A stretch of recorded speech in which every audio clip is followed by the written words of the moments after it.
Matapos ang matinding pagbaha sa Quezon City noong weekend, pinag-aaralan ngayon ng lokal na pamahalaan ang pagtatayo ng rainwater catch basins.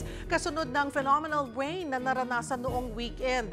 Bukod pa ito sa isinusulong na Drainage Master Plan. Para pag-usapan yan, makakasama natin Quezon City Mayor Joy Belmonte. Magandang tanghali po sa iyo, Mayor Joy. Magandang tanghali, Cheryl, at magandang tanghali rin po sa lahat ng ating mga viewers. Mayor Joy, aminado po ang LGU na hindi nakayanan talaga ng ating drainage system, yung biglaang ulan noong Sabado. So ano na po ba ang status ng drainage master plan ng ating lungsod dyan sa QC? Well, alam mo naman, Cheryl, our drainage master plan was completed in 2022. Gusto ko lang pong bigyan diin na as soon as we finish this, I furnished a copy sa DPWH and requested na kung gagawa sila ng mga projects sa Lungsod Quezon, sana ay gawin nilang reference yung drainage master plan natin dahil meron na pong maayos na plano, komprehensibo po ito at para pwede po namin pagtulungan para sa lalong madaling panahon ay matapos po natin. Pero sadly, I don't think any of the projects in our drainage master plan were implemented by the DPWH. So at the moment, ang status ng drainage master plan, ang natapos pa lang namin ay yung pinondohan po ng Lungsod Quezon. Doon. And that is of course not a lot kasi every year we can only budget so much for infrastructure and public works. Ano po ang sagot doon ng DPWH na nakiusap na nga, ito na ang lungsod na mismo ang gumawa ng master plan, hindi na nila kailangan gawin yon. 2022 pa pala ninyo po natapos, wala po silang tugon, hindi man lang nila in-acknowledge yung isinagawang plano po ng QC? Hindi po, wala po silang tugon. And so therefore, ang isa sa mga ginawa natin, and also in the year 2020, is nagpasa po tayo ng isang ordinansa ng reinforcement of what is already in the local government code, which says there has to be a coordination between national government and local government. So since hindi sila susunod sa drainage master plan natin, inasahan naman din natin na kapag meron silang flood control project na isasagawa sa lungsod, sana naman i-coordinate sa amin para makita namin kung ito ay akma sa amin pong pangangailangan. Kung ayaw nilang sumunod sa plano, at least their project should be aligned with our goals. No? Pero again, we saw that out of 254 projects, only 2 were coordinated with the city government. So, paano po yung mga ibang proyekto? Nabubulaga na lang po kayo na may ginawa pala or hindi naaayon. Katulad po nung isang napag-usapan natin, di ba? Yung isa pong ginawa nila na dapat hindi naman tayuan ng pumping station. Opo, yung isa pong quite controversial project na ginawa nila, ito pong tinayuan nila ng pumping station, ang gitna mismo ng creek, ang Matalahit Creek, which is one of the tributaries of the San Juan River. Tinayuan po nila ng structure ito, ng pumping station, hindi po na-coordinate sa city. Nakita po ng city, we asked them to present the project. When they presented, hindi akma sa amin pong plano, we told them to stop it. We objected. Ilang beses po namin yung pinatigil. Tinuloy-tuloy pa rin po nila. Tapos nalaman na lang po namin na tapos na phase 1 pa lang papalayan. Wala pa pala yung phase 2 and 3 at sabi nila that requires another 250 million pesos to complete at end of next year pa yung matatapos. No? At kasi kailangan pa lang imported ang pump na bibilhin nila. So ngayon po may coordination na sila kasi ay nagkaroon po kami ng pagkakataon na makausap po itong district engineer at inamin po nila na walang may kakulangan sa kanilang koordinasyon. Parang kung hindi pa po ninyo pinatawag, hindi naman po sila talaga makikipag-coordinate sa inyo. Actually, Sherry, ang malungkot dyan kasi meron pong Infracom or Infrastructure Committee yung lungsod na nagpupulong po yan twice a month or every 2 weeks para pag-usapan ng infrastructure projects po na ginagawa sa lungsod. Member po ang DPWH sa Infrastructure Committee po namin. So kailangan nandyan talaga sila every 2 weeks to present their projects to us. And yet, madalas absent sila, hindi sila dumadalo o kaya pag punta naman nila, hindi naman nila pinipresenta ang flood control projects nila. Mayor Joy, ano pa po yung mga na-discover ng busisiin nyo pa yung iba pang mga flood control projects dyan sa Quezon City? So, Cheryl, no, nung nalaman namin na may through netizens and also through other reporters na meron palang mga flood control projects, pinahanap na po natin lahat ng mga flood control projects ng DP. Kaya nalaman natin they have about 254 projects. But then, nung ini-inspect namin yung projects, nakita namin, some of them, nakakagulat, yung may isang project, San Juan River Flood Control Structure, 66 phases na. Yes. Pero hindi namin mahanap yung 66 phases na yan. No? Meron mga projects naman reported as completed, pero nung winisit namin, ongoing pa rin. Pag reported kasi completed, nabayaran na yung kontratista. No? Tapos meron din pong projects na mali-mali yung mga coordinates sa GIS. No? So pag may isa, yung project nasa Novaliches, pero nakita namin the actual project is in Barangay Pag-asa, so in the opposite side of the city. May mga projects, eksakto yung mga presyo nila, kahit na iba-ibang location, same to the centavo yung presyo ng project.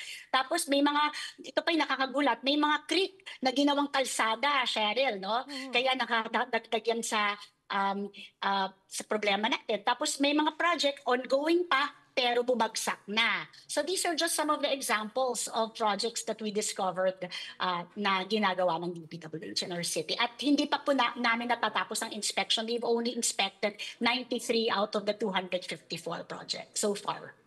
Napakalaking pera po nun, Mayor Joy, na nanggaling sa national government na kung titignan ay ang laking pera na sana nakatulong kung sinunod nila or siguro may natatapos na dun sa 2022 master plan ng Quezon City kung nakipag-coordinate lamang, may isang kumpas na maayos at hindi kagaya nito mga nade-discover nyo. So paano nyo po sisiguraduhin, Mayor Joy, na dito sa pag natapos nyo ma-inspect lahat ay mapapanagot ang mga dapat managot? Well, Sharon, alam naman natin na itong nangyayari ngayon sa flood control, this is not local to Quezon City. Buong bansa apektado. Yes. Buong bansa may nakikita mga anomalies. So I understand the President is setting up an investigatory or investigation commission. And the city government will be forwarding all of the data that we are able to uncover to that particular commission that the President has assigned. For being fully aware that this is a national government issue actually, and a whole of country issue. Pero sa lokal na pamahalaan naman, yung mga tingin namin na kaya na namin din panagutan, halimbawa, tingin ko pwedeng panagutan yung mga nag-insist na magpatayo ng pumping station sa kalagitnaan ng creek, which is labag po sa water code at labag po sa maraming batas na bawal po talaga tayuan ang creek dahil ito po ay daluyan ng tubig. I think yun, kaya na natin panagutan ang mga gumawa nun. Sabi nyo nga po, Mayor, hindi lamang sa Quezon City nangyayari ito. Talagang problema ng buong bansa po. At bilang bahagi rin po at isa kayo sa nangunguna, bahagi doon sa Mayors for Good Governance, nakita natin marami dito sa mga proyekto, hindi dumaan sa konsultasyon at koordinasyon sa LGU. Ano yung nakikita nyo? Ano yung dapat na reforma para mas maging malinaw ang papel ng LGU sa mga proyektong pinopondohan ng national government?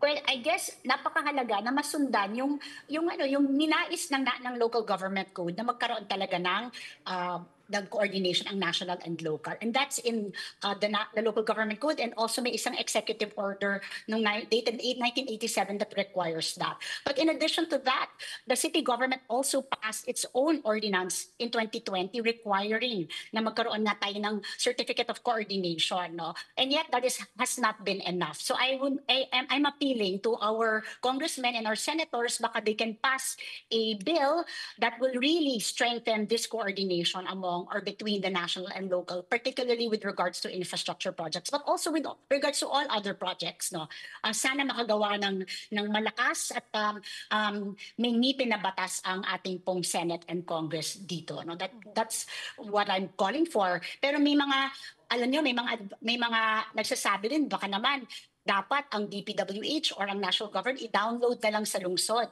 ang pondo rin for public works, no? And I'm saying naman, syempre dapat may responsibility din ng cities na dapat magbuo na rin sila ng kanilang mga drainage or flood control master plans, because syempre pag bini-download sa atin wala din naman tayong mga plano, sayang din ang pera. So we have to have plans, that's our responsibility. And if the funds are downloaded to us, at least the accountable person will be the mayor, no? Hindi katulad ngayon, hindi natin alam, nagtuturoan kung sino ba ang tunay na accountable dito, di ba? Ano ho ba ang kwento sa inyo, ang sabi sa inyo nang nakaharap niyo po yung district engineer tungkol dito sa mga proyektong ito? Wala po siyang maipaliwanag sa akin actually. Tahimik lang po siya. Sa ang aking request, nag-request ako, Cheryl, with regards to Matalahib, na sana mag-iba nila yan. Kasi that's on the creek. And I have data to show that yung mga kalapit barangay dyan ay grumabe, lumala ang baha ng pagkatapos sila itayo itong pumping station sa gitna ng creek. So I have requested them na sana mag-iba yan. But now I'm doing town hall meeting, Cheryl, with all of the barangay officials. And the barangay officials are now telling me, along with the people, kasi nagka-crowdsourcing din po with the people of Quezon City, marami po ang nagsasabi, lumala po ang baha pagkatapos magkaroon ng intervention ang DPWH. So, may mga ganun klaseng mga report sa atin, Michelle. Opo, nung din pong nakausap namin yung district engineer, wala rin pong nasabi sa amin, wala rin po kaming nakuha detalye. So with this, I don't know, ilang taon na siyang district engineer po ninyo. May plano po ba kayo? Iaapilan nyo po ba yan sa bagong DPWH Secretary? Well, ang bago po nating DPWH Secretary na si Secretary Vince Dizon, well, nagpasubmit na po ng courtesy resignation sa lahat ng kanilang mga opisyal po. So, well, Cheryl, I'm very, very happy. Sa totoo lang, kahit na lost to the DOTR itong si Secretary Vince Dizon because he was such an effective Secretary of the DOTR, still tingin ko nasa kanya yung integridad, magaling siya talaga magtrabaho, matalino siya, at kung may mag-aayos ng DPWH, tingin ko siya yung tamang taong mag-aayos niyan. And I have full trust and confidence in his actions. No? So we will hopefully be cooperating fully with them, kami mga local governments. And syempre, we are part of the League of Cities, tayo sa Quezon City, and we are also part of the Mayors for Good Governance.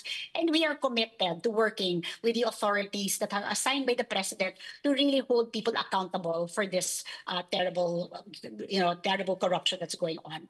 If I may say the word corruption.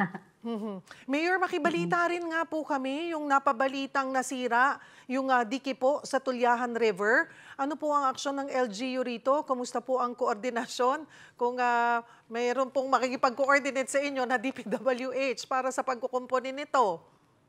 Well, as usual, Cheryl, itong project na to ay project ng DPWH, tapos nag-collapse na siya, and as soon as it collapsed, we have already in the city government reported this to the DPWH for them to do rehabilitation work on it. But so far, no action has been taken. And the people, again, are suffering because the dike has collapsed.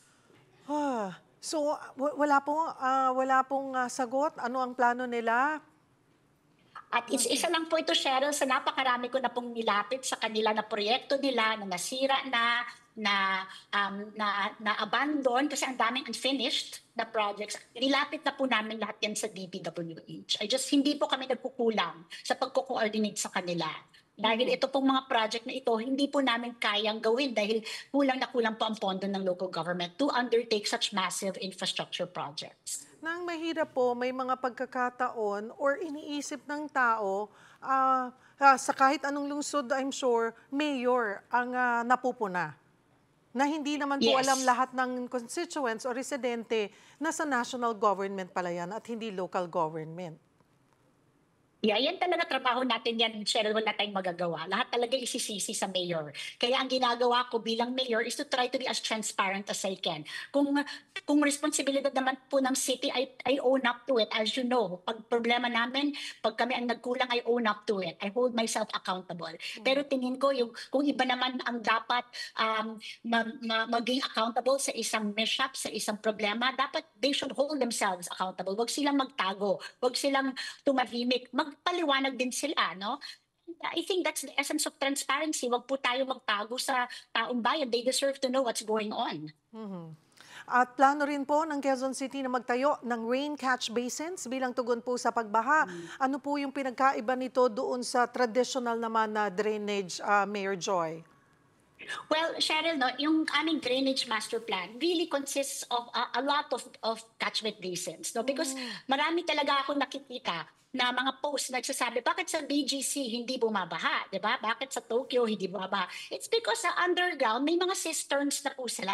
May mga catchment basins na po na nag-iimbak ng tubig, na nagko-collect ng tubig habang lumalakas ang ulan, tapos nire-release later on pag tumigil ang ulan. And that is actually the pinaka-essence ng aming drainage master plan. It's a combination of building more catchment basins or retention basins. Also, pagpapalawak po ng mga drainage pipes natin na very outdated na, so kailangan palakihin, putting interceptors rin, flood interceptors para catch po yung mga solid wastes. Marami po siyang components, but these retention basins are a fundamental component of our drainage master plan. At napakamura po niyan kumpara po sa pag pinag-usapan po yung issue ng pumping station na halos 350 million pesos ang halaga ng isang pumping station. Napakarami po nilang balak tayuan na pumping station sa Quezon City. Lahat yan takes years to finish. Wala pa nga yata natatapos compared to just digging up a catchment basin or a retention basin. And now, natutuwa naman ako. The good news is the MMDA has met with us and they see the wisdom of creating or building catchment basins or digging up catchment basins, and now they have shown me a plan for Quezon City. It is very much aligned with our drainage master plan.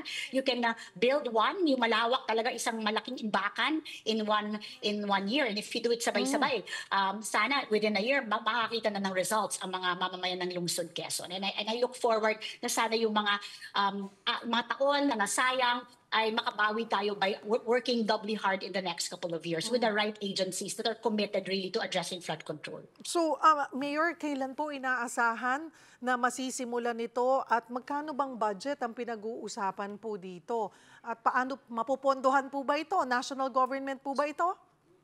Yes, yung mga projects ng MMDA na mga malawakan, malakihang mga catchment basins, syempre national government funds yan. At I wish good luck sa MMDA sa kanilang budget hearing. Sana maaprubahan ng Kongreso ang kanilang budget na pinapropose for this.